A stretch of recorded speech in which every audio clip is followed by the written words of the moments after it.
Our next guest is the king of preparing gourmet tasting cuisine that is also quick, delicious, and most important, healthy.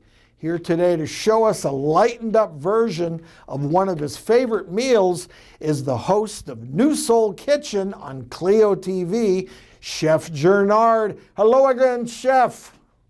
Hello, it's always a pleasure to join my friends over Likewise. and good to see you. Well, I look forward to when we can do this in person. I know, me too, yep. We're gonna have a good time. Yes, we are. So tell us, why do you think so many families struggle with eating healthy? I think one of the biggest things is we feel that cooking healthy is it's been given a bad rap. You know, anytime you equate good food and healthy, people feel it don't go together. But there's a misconception in life because good food is healthy food and you can make it taste good as well. It's just all about how you blend the right herbs and spices together to give you that good experience. All right, Chef Jernard, what are you showing us today? We're gonna be making a nice good shrimp and vegetable stir fry. Instead of using just your traditional soy sauce, we're going to use a nice tamari, which is low in sodium. And instead of using brown sugar to make that teriyaki glaze, we're going to add agave to it. And we're going to saute these jokers in grapeseed oil, which breaks down a whole lot different in our body. And my kids really love stir fries because I make it an interactive experience with them. Stir fry is fun and delicious. So show us how it's done, Chef. All right, so very simple. What you want to start off with is your grapeseed oil. And as you start your grapeseed oil, we're going to add in our broccoli. We're going to add in some red bell peppers, some carrots.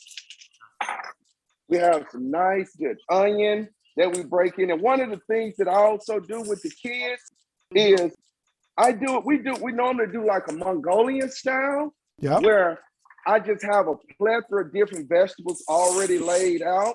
And while having those vegetables laid out, I let the kids come through and pick what vegetables they want, place in a bowl, and then saute them each that way. So they feel that they're interacting, they feel it's something fun that they're doing. And overall, they love having control. They feel that they have control on what dad is cooking for them. So that they like, oh, dad is not determining what I'm cooking. I'm determining what I'm cooking because I'm putting it in there. So what we're going to do is we just saute in our vegetables. And I always believe in that right here. Earbuds and now I'll go in. As I always say is, saute your vegetables, but keep them al dente so you don't cook all those nutrients out of it. Now, we're going to add in our tamari here. That's where the nice flavor comes in. That tamari. And then just a little of the agave to give it that nice, good sweeten that most people love when it comes to making a good teriyaki sauce. So as we're sauteing it in here, let you see how it's starting to caramelize already. And what you want to do is once you start seeing it come to a nice, good simmer, and granted, as we create these dishes, I like creating dishes, as I call, that are user-friendly. I feel so many people from a chef standpoint, when we share recipes, if you're not a novice cook, you feel a little intimidated. And I always want to create recipes that make you feel that it's easy to do because cooking is easy to do. All it requires is just a little time and patience will get you a long way in the kitchen.